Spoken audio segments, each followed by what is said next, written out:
Today's lecture is devoted to modern English, that is dated from AD 1500 to the present. This period falls into three stages. 1.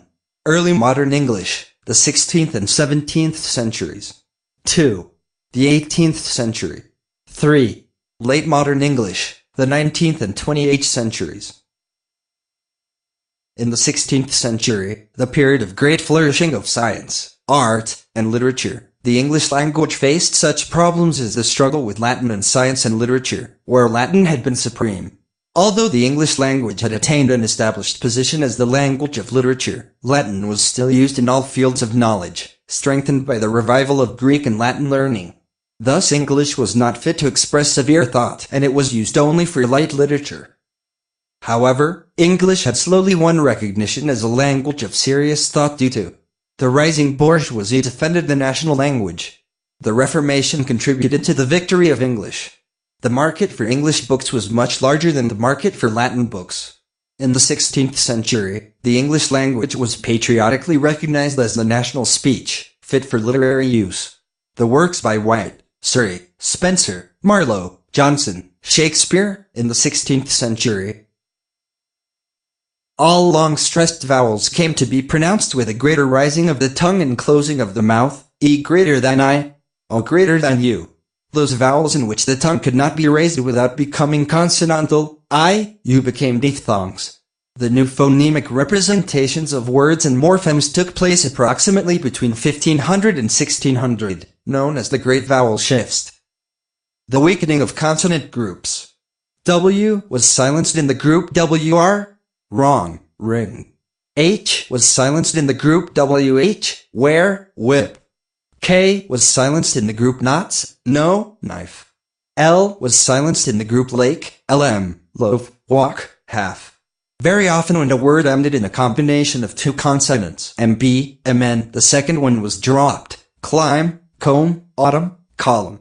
When a word contained a combination of three consonants, the one in the middle was sometimes dropped, bustle, castle, handsome, grandmother, handkerchief. Such phonetic changes widened even further the discrepancy between spelling and pronunciation. Other changes were verbs. More strong verbs became weak, and the third-person singular form became -es instead of -eth. Adjectives. Adjectives lost all endings except for in the comparative and superlative forms. Pronouns. The neuter pronoun was first used as well as to as a relative pronoun. The class distinctions between formal and informal U were decreasing, so that today there is no difference between them. Shakespeare's writings greatly influenced the entire English language. Prior to and during Shakespeare's time, the grammar and rules of English were not fixed. Once Shakespeare's plays became popular in the late 17th and 18th century, they helped contribute to the standardization of the English language. Many familiar words and phrases were coined or first recorded by Shakespeare. Some 2,000 words and countless catchphrases are Shakespeare's. While all these important developments were underway, British naval superiority was also growing. In the 16th and 17th century, international trade expanded immensely, and loanwords were absorbed from the languages of many other countries throughout the world, including those of other trading and imperial nations such as Spain, Portugal, and the Netherlands. Among these were French, for example, bazaar, ballet, sake, crew, progress, chocolate, salon, duel, brigade, infantry, comrade, volunteer, detail, passport, explorer, ticket, machine, cuisine, prestige, garage, shock, mustache, vogue. Italian, for example, carnival, fiasco, arsenal, casino, miniature, design, bankrupt, grotto, studio, umbrella, rocket, ballot, balcony, macaroni, piano, opera, violin. Spanish, for example, armada, bravado, cork, barricade, cannibal. Portuguese, for example, breeze, tank, fetish, marmalade, molasses, and many other words. From the linguistic point of view, the 18th century was characterized by attempts made to standardize, improve, refine, and fix the English language. Such intellectual tendencies are seen quite clearly in the following directions. A. The English made attempts to establish an English academy in the effort to set up a standard of correctness. B. English lexicography made a substantial contribution towards standardizing the language. The earliest dictionaries were etymological dictionaries. It was Dr. Samuel Johnson's Dictionary of the English Language in 1755 that was the landmark in the development of English lexicography, when lexicographical technique approaches contemporary standards. C. In the first treatises on English grammar, the early grammarians had the following aims: to stabilize English by setting up certain rules, to point out errors in order to correct and improve the language. They based their methods of approach on reason, etymology, and the example of Latin.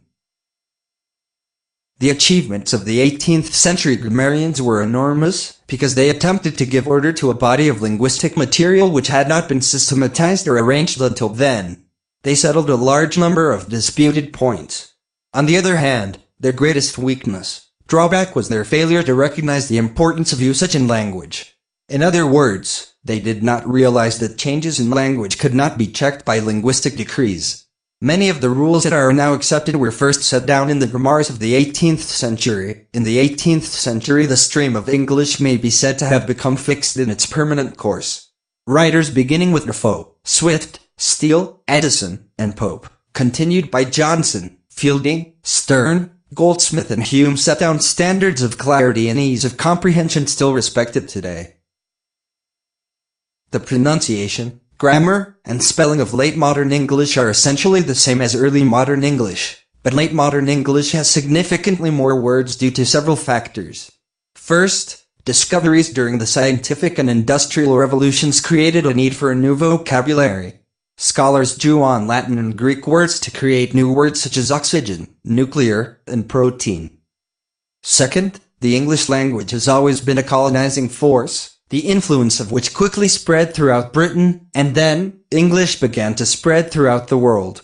Britain's maritime empire and military influence on language has consequently been significant. Significantly, one of England's colonies, America, created what is known as American English, and it is closer to the English of Shakespeare than the modern standard British English, because many Americanisms are originally British expressions that were preserved in the colonies while lost at home. Trash for rubbish. In addition to the educated standard in each major division of the English-speaking world, there are local forms of the language known as regional dialects. In the course of the modern English period, local dialects have been gradually superseded by the literary language. Dialects are said to undergo rapid changes under the pressure of standard English taught at school and the speech habits cultivated by radio, television, cinema. However, dialects have not disappeared altogether, and they still are a means of communicating in the respective territories. There are 6 groups of dialects in modern English: Scottish, Northern, Western, Central, Eastern, and Southern. The Scottish and the Northern dialect correspond to the Middle English Northern dialects. The Western, the Central, and the Eastern dialects correspond to the Middle English Midland dialects. The Southern dialect corresponds to the Middle English Southern dialect. Here comes the literature for the lecture. Thanks for your attention. 1.